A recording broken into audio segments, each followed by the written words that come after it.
Hi guys, welcome back on my YouTube channel. तो ये जो सीरीज चल रही है 10,000 MCQ की, इसके अंदर हम क्या करेंगे कि एग्रीकल्चर सुपरवाइजर या फिर जेट के लिए जितने भी एग्रीकल्चर से इम्पोर्टेंट क्वेश्चन आपके बनते हैं ना, उनके बारे में हम डिस्कशन करते हैं। आज 6 दिन हो गए इस सीरीज को चले हुए, आज 7वां दिन है, यानी कि 7th डे है। सीरीज रेगुलर हो रही है आपकी। अगर आप इसमें इंटरेस्ट दिखाओगे ना, तो मैं इसमें जो क्वेश्चन की संख्या रोजाना रखती हूँ ना, उस नंबरिंग को मैं इंक्रीज कर दूंगी, यानी कि क्वेश्चन की संख्या बढ़ा दूंगी। क्वेश्चन जो आपके रहेंगे 75 या 100 के अराउंड रहेंगे डेली के, ठीक है। तो उससे क्या होगा, आपको भी बेनिफिट होगा और आपको इंपॉर्टेंट क्वेश्चन भी मिलेंगे, ठीक है। और अगर आपको इन वीडियोस की जितनी भी वीडियोस हैं, जितनी भी क्लासेस लग चुकी हैं, अगर अभी तक आपने वो क्लासेस नहीं देखी है तो पहले उन क्लासेस को देखो जो 6 क्लासेज हो चुकी है, और फिर इस क्लास को देखो। हर एक क्लास के लास्ट में आपको क्या होता है कि क्वेश्चन दिए जाते हैं, 3 क्वेश्चन एज ए होमवर्क दिए जाते हैं। आपको क्या है, उनके आंसर जैसे ही वीडियो खत्म होती है उसके बाद में आपको उसके आंसर देने होते हैं कमेंट बॉक्स में। फिर आपके फर्स्ट सेकंड थर्ड रैंकिंग भी रखी जाती है, ठीक है। तो वीडियो को शुरू करने से पहले यही कहना चाहूँगी कि अगर अभी तक चैनल को सब्सक्राइब नहीं किया है तो चैनल को सब्सक्राइब कर लेना। यहाँ पे घंटी जैसा एक निशान आता है, उस निशान को भी प्रेस कर देना। उससे क्या होगा कि जैसे इस चैनल पे कोई भी वीडियो अपलोड होगी ना, तो आपको नोटिफिकेशन मिल जाएगा।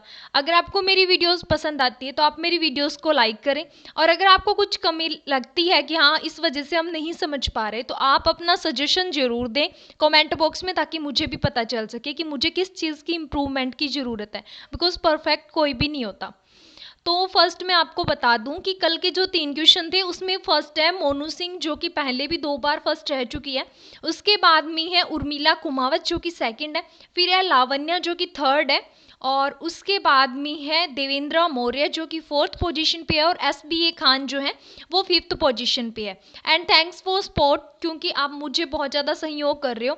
आप इस सीरीज़ के अंदर अपना इंटरेस्ट दिखाओगे ना, तो ये जो होमवर्क के लिए आपको क्वेश्चंस मिलते हैं ना, इनकी संख्या भी आपकी बढ़ा दी जाएगी, ठीक है।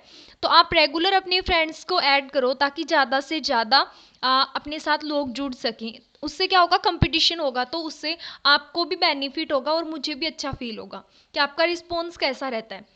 तो आज हम बात करेंगे ज्वार के बारे में, यानी कि ज्वार या फिर सोरगम जो है, उस फसल से कौन कौन से प्रश्न जो है आपसे पूछे जा सकते हैं, या फिर उससे क्या है कि कौन कौन से क्वेश्चन बनेंगे। ये जितने भी क्वेश्चन मैं बनाती हूँ ना, NCERT की बुक से ही बनाती हूँ, क्योंकि उसी से ही आपसे क्या है क्वेश्चन पूछे जाते हैं, उससे बाहर कुछ नहीं पूछा जाता। एक्स्ट्रा पढ़ने का कोई मतलब नहीं है, ठीक है। कोई भी बुक पढ़ो, आप कम्पिटेटिव बुक पढ़ रहे हो, उसके अंदर हो सकता है एक्स्ट्रा, तो एक्स्ट्रा पढ़ने का कोई मतलब नहीं है। जो सिलेबस में है वही चीज़ पढ़ो। तो सबसे पहले है जो आपका क्वेश्चन बनता है कि वानस्पतिक नाम बताओ। इससे 2 क्वेश्चन बनते हैं एक ही क्वेश्चन से, और इसमें बहुत सारे क्वेश्चन मैं कवर अप करवाऊंगी। अभी 3 से 4 क्वेश्चन बन जाएंगे। आपसे ऐसे भी पूछ सकता है, जैसे उसने ज्वार का नाम दे दिया कि सोरगम बाइकलर बताओ किसका साइंटिफिक नेम है या फिर किसका वानस्पतिक नाम है। पहला क्वेश्चन बन गया, तो आप क्या बताओगे कि ये तो ज्वार का वानस्पतिक नाम है। दूसरा क्वेश्चन वो आपसे ऐसे पूछ सकता है कि वानस्पतिक नाम बताओ ज्वार का, और आपको इस टाइप से ऑप्शन दे देगा। तो आपका राइट आंसर कौन सा है, सोरगम बाइकलर जो है वो क्या है, ज्वार का वानस्पतिक नाम है। पेनिसिटम ग्लूकम किसका वानस्पतिक नाम है, बाजरे का है। और पाइसम स्टाइवम किसका वानस्पतिक नाम है, मटर का वानस्पतिक नाम है। देखो 4 क्वेश्चन बने ना। पाइसम स्टाइवम, अगर आपको मटर का पूछ ले तो आप बता दोगे पाइसम स्टाइवम है। बाजरे का है पेनिसिटम ग्लूकम। नेक्स्ट हम कुल या फैमिली की बात करती हैं कि कौन सा कुल या फिर कौन सी फैमिली से बिलोंग करता है। हर एक प्लांट की अपनी अपनी फैमिली होती है। तो याद रखना, जितनी भी खाद्य फसलें ना, कौन कौन सी है खाद्य फसलें, जैसे कि चावल हो गया, गेहूं हो गया, ज्वार, बाजरा, मक्का, ये सब क्या है खाद्य फसलें। और इन सब की फैमिली क्या है, ये किस कुल से बिलोंग करती है। तो याद रखना हमेशा, अगर इनमें से कोई भी फसल पूछी जाए ना, तो ये ग्रेमिनी या फिर पोएसी फैमिली से बिलोंग करती हैं। बिकॉज ग्रेमिनी का दूसरा नाम है पोएसी, ठीक है। दोनों में से कोई भी ऑप्शन में मिले तो दोनों में से कोई सा भी आप टिक करोगे तो आपका राइट होगा। अगर आपको ऑप्शन में ऐसा दिया गया है कि ग्रेमिनी भी दे रखा है, पोएसी भी दे रखा है, और उसके बाद में आपके पास एक ऑप्शन ऐसा भी है कि फर्स्ट और सेकंड दोनों, यानी कि बोल रहा है कि ग्रेमिनी और पोएसी दोनों ही है क्या, तो आपको राइट आंसर ये वाला करना होगा, ना कि आप इन दोनों में से कोई एक करोगे। उस कंडीशन में आपका गलत हो जाएगा, ठीक है। आपके पास दोनों ऑप्शन है तो आप दोनों ऑप्शन पे ही टिक करोगे। अब पीछे रह गई हमारी लेग्यूमिनेसी। तो लेग्यूमिनेसी फैमिली के अंदर कौन कौन से पौधे आते हैं, जितनी भी दाल वाली फसलें ना, दलहनी फसलें, वो सब क्या है, लेग्यूमिनेसी की है। एग्जाम्पल बता दूं, चना, मटर, मूंग, मोठ, ये सब क्या है, लेग्यूमिनेसी की है। लेग्यूमिनेसी की जगह अगर आपको फेबेसी लिखा हुआ मिले कहीं भी आपको दिखे फेबेसी लिखा हुआ, क्या आपसे ये पूछ ले कि चने की फैमिली बताओ और आपको दे दे फेबेसी, वहां पे तो लेग्यूमिनेसी है ही नहीं, आपने ढूंढा कि लेग्यूमिनेसी तो 4 ऑप्शन में ही नहीं है, वहां पे आपको फेबेसी दे रखा है, तो आप फेबेसी टिक करोगे, फेबेसी आपका सही होगा। फिर ये बोल रहा है कि कार्बोहाइड्रेट बताओ ज्वार के अंदर कितनी होती है, तो 72.6% रहती है आपकी कार्बोहाइड्रेट। और फिर नेक्स्ट क्वेश्चन है कि ज्वार के पौधों की जो पत्तियां होती है, लीफ जो होती है ना, उनके अंदर छोटी अवस्था में एक पदार्थ पाया जाता है। आपने सुना होगा कि ऐसे बोलते हैं कि ज्वार का जो होता है ना, ज्वार जो होती है वो छोटी अवस्था में, जब उसकी पत्तियां जो होती है ना छोटी होती है ना, तो उस टाइम क्या करते हैं, हम पशुओं को नहीं खिलाते ज्वार को। उसका रीजन क्या होता है कि उन पत्तियों के अंदर है ना एक पदार्थ पाया जाता है, एक विषैला पदार्थ, जिससे क्या हो सकता है कि पशुओं की मृत्यु भी हो सकती है। ठीक है, पशु जो है वो डाई भी हो सकते हैं, उनकी मृत्यु भी हो सकती है। तो वो कौन सा पदार्थ पाया जाता है, ग्लूकोसाइड, जिसे घुरीन बोलते हैं। ठीक है, ग्लूकोसाइड पाया जाता है, तो ये एक बार जेट में पूछा भी गया था आपसे। फिर है कि जो घुरीन तत्व होता है ना, वो कौन से अम्ल मतलब पैदा होता है, कौन से अम्ल से पैदा होता है, तो हाइड्रो रासायनिक अम्ल से पैदा होता है। ठीक है, ये भी आपका एक क्वेश्चन है। गुणसूत्र संख्या आपसे पूछी जाए कि ज्वार की गुणसूत्र संख्या बताओ कितनी है, तो ज्वार की गुणसूत्र संख्या कितनी है, 2n = 20। ठीक है, और फिर है उत्पत्ति स्थान। देखो कोई भी फसल है, चाहे तो गेहूं है, बाजरा है, ज्वार है, मक्का है, चना है, मटर है, कोई भी फसल है, चाहे आम, अमरूद, अनार, पपीता, तो सबका क्या है, उत्पत्ति स्थान है। उत्पत्ति स्थान का मतलब क्या है कि सबसे पहले वो फसल जो है वो कोई ना कोई पर्टिकुलर एरिया के अंदर सबसे पहले देखी गई होगी, उसे बोलते हैं उत्पत्ति स्थान। उसके बाद में उसे बाकी जगह पे ले जाया गया जहाँ पे वो नहीं ग्रो की जाती थी। ठीक है, तो उत्पत्ति स्थान कौन सा है, अफ्रीका है इसका ज्वार का उत्पत्ति स्थान। अगला प्रश्न है कि कैमल क्रॉप किसे बोलते हैं, तो कैमल क्रॉप किसे बोलते हैं, ज्वार को बोलती हैं, पानी की आवश्यकता कम होती है इस वजह से। उसके बाद में पशुओं को ज्वार कम खिलानी चाहिए, तो कब खिलानी चाहिए, 50% से अधिक फूल आने पे।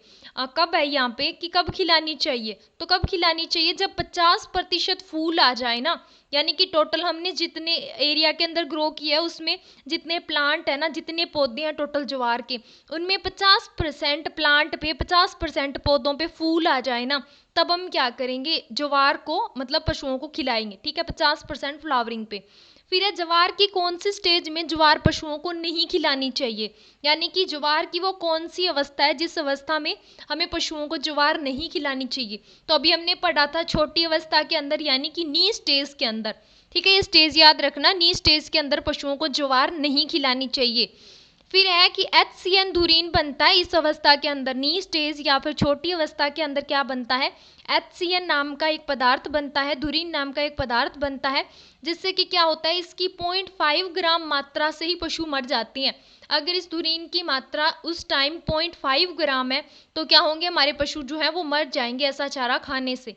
फिर है उच्च वृद्धि के लिए तापमान, यानी कि अच्छी वृद्धि के लिए तापमान कितना होना चाहिए, ये बोल रहा है ज्वार की अच्छी वृद्धि के लिए तापमान कितना होना चाहिए जिस एरिया में हम ग्रो कर रहे हैं ज्वार को, तो 31 से 35 डिग्री सेल्सियस होना चाहिए वहाँ का तापमान। फिर है ज्वार के लिए वार्षिक वर्षा, यानी कि वार्षिक वर्षा कितनी होनी चाहिए जिस एरिया में हम ज्वार को ग्रो कर रहे हैं, तो 30 से 75 सेंटीमीटर होनी चाहिए वहाँ की वार्षिक वर्षा। अगला प्रश्न है ज्वार के लिए उपयुक्त पीएच मान, यानी कि जिस मिट्टी पे हम ज्वार को ग्रो कर रहे हैं ना, उस मिट्टी का पीएच मान कितना होगा तो हम ज्वार को अच्छे से ग्रो कर सकती हैं, तो 6.5 से 7.5 रहेगा। अगला प्रश्न है बीज दर या फिर अनाज के लिए।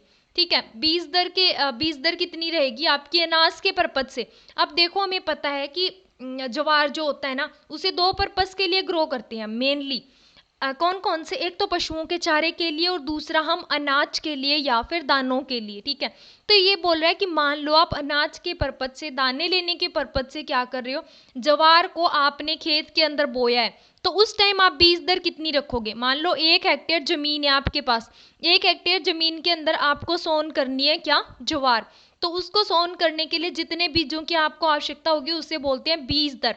ठीक है, तो ये पर हेक्टेयर में मापी जाती है, तो कितनी रहेगी आपकी बीज दर, 9 से 10 किलो पर हेक्टेयर। फिर है कि आपको चारे और दाने दोनों के पर्पज से ही ग्रो करनी है, तो कितनी रहेगी, 15 से 20 kg पर हेक्टेयर। फिर है बीज के बोने से पूर्व बीज को उपचारित किससे करती हैं, तो किससे किया जाता है, बोल रहा है थायरम 2.5 से 3 ग्राम, या फिर ट्राइकोडर्मा, या फिर एजोस्पाइरिलम जीवाणु कल्चर।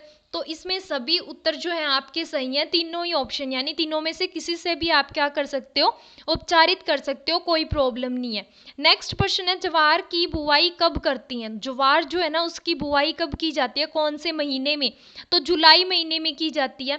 फिर यह कतार से कतार और प्लांट से प्लांट की दूरी कितनी होती है, तो कतार से कतार प्लांट से प्लांट की दूरी क्या होती है, जैसे ही ज्वार के प्लांट्स को लगाएंगे, ये मान लो कि ये क्या है, ज्वार के प्लांट है, ठीक है, ये पूरे प्लांट है, ये पूरी एक क्या होगी, रो या फिर कतार, ये दूसरी रो है, इसमें क्या है, ये ज्वार के प्लांट लगे हुए हैं। अब इन दोनों रो के बीच में, दोनों कतारों के बीच में दूरी होती है, आपने देखा होगा, तो ये बोल रहा है ये दूरी तो 45 सेंटीमीटर रखी जाती है, और ये एक पौधा, ये दूसरा पौधा, इन दोनों पौधों के बीच की जो दूरी है ना, ये वाला जो पोर्शन है, ये दूरी कितनी रखी जाती है, 12 से 14 सेंटीमीटर, ठीक है, इसे बोलते हैं कतार से कतार और प्लांट से प्लांट की दूरी।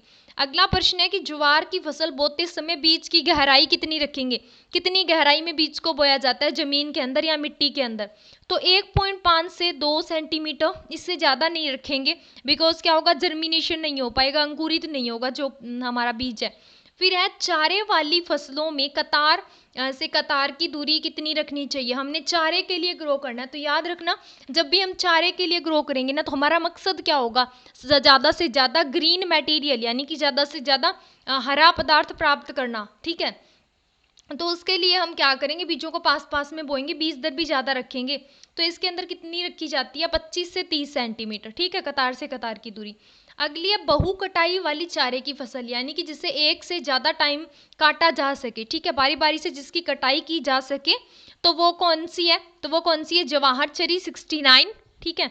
अगला आपका प्रश्न है एक कटाई वाली किस्म कौन सी है इनमें से, पहला ऑप्शन है CSV 15, या फिर CSV 20, या फिर राजचरी फर्स्ट, या फिर ऑल, तो राइट आंसर कौन सा आपका ऑल, यानी कि सभी है, ठीक है।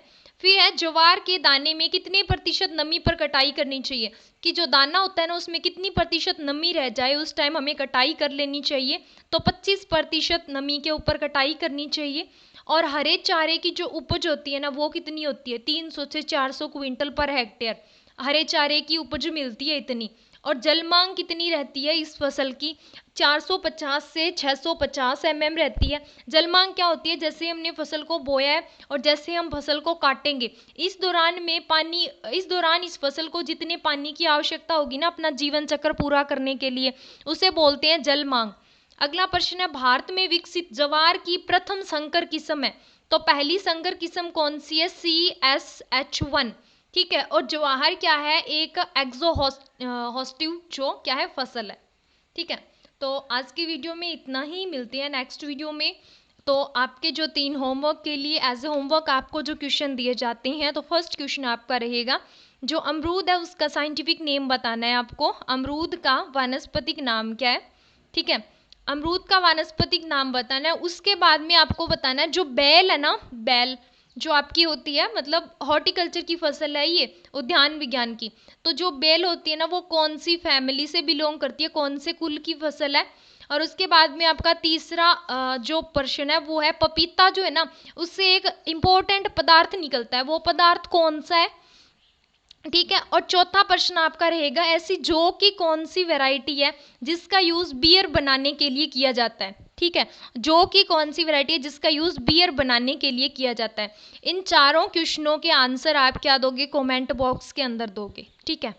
तो thanks for watching my video, मिलते हैं नेक्स्ट वीडियो में, जल्दी आऊँगी कल नेक्स्ट वीडियो के साथ।